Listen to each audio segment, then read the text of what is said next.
next guest is the author of another great book titled A Republic Under Assault.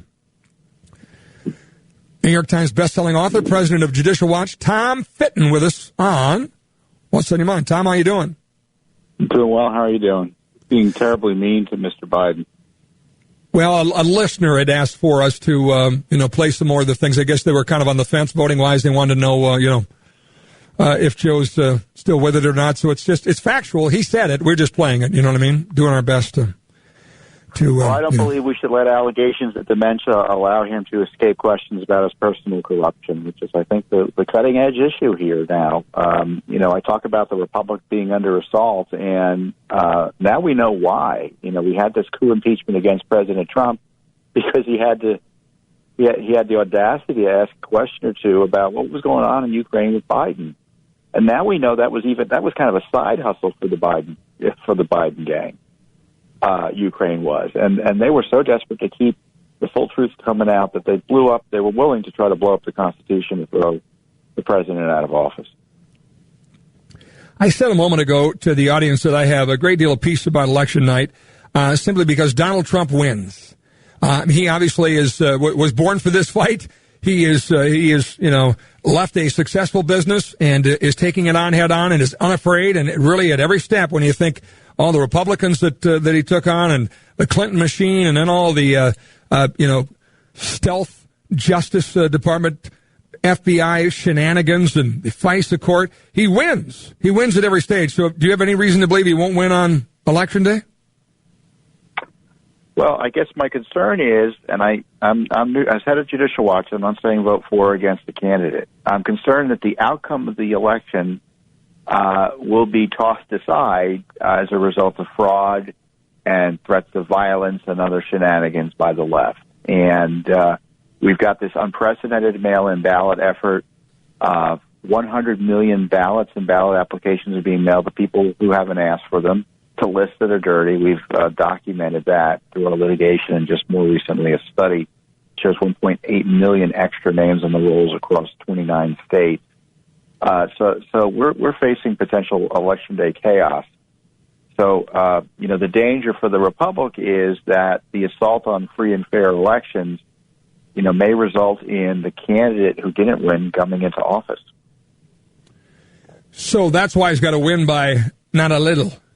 That's the only thing that really can prevent us from that long nightmare of sorting that all out, correct? Well, you never know. It's a power game. They may decide, and the Leftist War Game this out, going into Congress that ultimately decides a disputed election. And you had people, quote, representing Joe Biden in a war game in Harvard, having states threaten to secede from the Union in order to get Biden put in. So they're willing to go to the mat on this, and I wonder if the Republicans are prepared. I was going to ask you, do you believe that there is enough of a counter effort? Is the Trump campaign or the Republican Party, are they awake on what's planned by the left?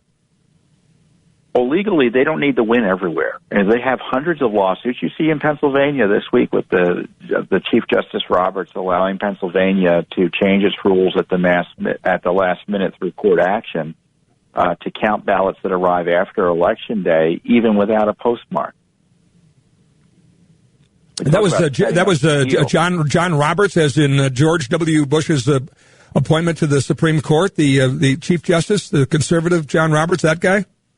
That's right. So it went 4-4, which meant that the lower court ruling stay, was left in place. So all they need to do is win one court battle, and that could change the outcome of the election. So, the president's been fighting this at every step, obviously, and thanks to Judicial Watch, we know a lot more than we would otherwise about what has been going on. What's the next step for the for the deep state? Is it focused solely on the election, and what else are they up to? What are you watching for? Well, the focus is on the election. There are illegal leaks as we speak about classified briefings of the president that are designed to undermine President Trump while protecting Joe Biden. So it's all about keeping President Trump from winning in even a plausible fashion. on Election Day. And so, it's all hands on deck for the left there. So, it's one thing politically to do what you want to do to oppose the candidate that you don't like. It's another thing to break the law to do it. I love the fact that your book lays out why we still don't have the Clinton emails and how the Obama State Department covered that up. I know that the current State Department has said that these are coming, but they're not out yet. But you reveal some really shocking things here about how the Obama White House, go back to the Obama White House, and here they are still successful, 4 years later in keeping these covered up. What's going on there?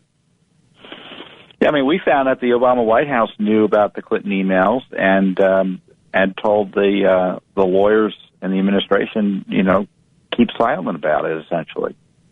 And, but we all knew the Obama White, I'm not surprising anyone by telling you that, am I? But I think what I think is probably going to be upsetting to people is that to this day, the Justice Department and the State Department oppose us in court trying to get answers about this. But they've just filed something 3 weeks ago saying we shouldn't be able to ask any more questions about any of these issues. And what is up with? I assume the State Department must now have a handle on where they are, and now it's a matter of just releasing them. It's obviously led by Mike Pompeo. Why don't we have them yet?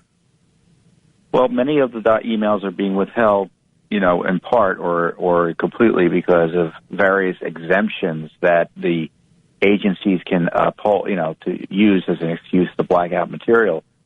But they don't even want to look in the State Department to see if there are any Clinton emails hanging out there. They just were relying on what Hillary Clinton took, and they don't want to do a full search of the agency records to find out what else is out there. It is exceedingly frustrating. And then to have the Justice Department defend the indefensible and say that there was no misconduct by the agency over the handling of Clinton emails, to me, is just an absolute betrayal of those who expected justice and accountability on this issue when they put President Trump into office. Yeah, I don't understand the motivation. A whole host of, it's not just the Clinton emails. Everything that you're worried about, every corruption issue you're concerned about, the Justice Department is on the side of secrecy, cover-up, and stonewalling. Yeah, I see we found another one this week when Rudy Giuliani's attorney was given a laptop and hard drive from someone frustrated that there was information in there that had been given to the FBI, that nothing was being done with it, and a little bit worried that they somehow were going to be implicated in it. Tell me, I'm sure it doesn't surprise you to know again that the Justice Department would hang on to the laptop, but what, just more of the same, that they would, this late in the game, hang on to that and risk, I guess, it being found out? They didn't care or what? Yeah, I mean, it's the Clinton Wiener laptop all over again. Remember that in 2016, late in the game, they didn't want to look at that until someone blew the whistle on them or threatened to, and then their hand was forced. Same thing with the Biden laptop. They've had that since December of last year, and according to Fox, they didn't look at it immediately. I don't know what that means. It means they didn't care. And the Justice Department and the FBI can't be trusted with politically sensitive investigations. Any investigation that's seen to hurt Trump, they have zero interest in to help Trump, that can be perceived as helping Trump politically, even though it's the right thing to do separately. They don't want to do. We see that with Durham, and we're seeing that with Biden. If I were the president, I'd appoint a special counsel, separate and apart from the Justice Department and the FBI, to investigate all of this. The FBI, they should send another agency in and take the laptop away from them. I don't trust them. Tom Fitton from Judicial Watch. They've been tenacious, is the word I would use, for the truth and making sure documents that are hidden in the deep state is exposed. I want to ask you about illegal immigration. That hasn't had a lot of conversation of late, but you talk in the book about how deadly illegal sanctuary policies are exploding across America, and how our sovereignty has been under assault by these radical open border advocates. This isn't getting, even though it's been exposed, I think, in a great fashion by Donald Trump, and the reason for the wall and everything else, it's still a huge problem that's not going the right direction, right? Yeah, I mean, the president did some good work, he and his administration, in stopping the effort to destroy our borders with this caravan crisis. Of course, right now, the High Court, the Supreme Court just announced they're going to decide whether the key efforts they had to stop the caravan crisis are legal. So you may have the courts come in and upend all of that. And on top of that, we have this everyday crime wave that's happening as a result of sanctuary policies throughout the country that allow illegal aliens to reside here without fear of having any interaction with any law enforcement because they won't be turned in. And even if they commit another crime, they still won't be turned in for deportation.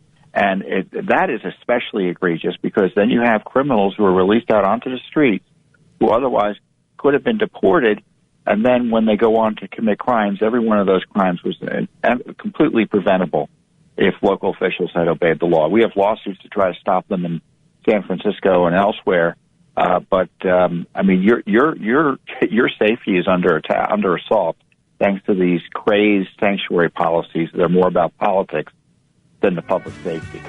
Get the book, folks. Republic Under Assault. Tom Fitton, the author, with us today on the program. The left's ongoing attack on American freedom. Tom, you're a great warrior. Appreciate all you do at Judicial Watch. Thanks for the time today. We appreciate it. Oh, you're welcome. You got me all angry again about all this. The book is worth getting. It is worth getting. Oh, we're all a little angry, fired up, and determined to do something about it.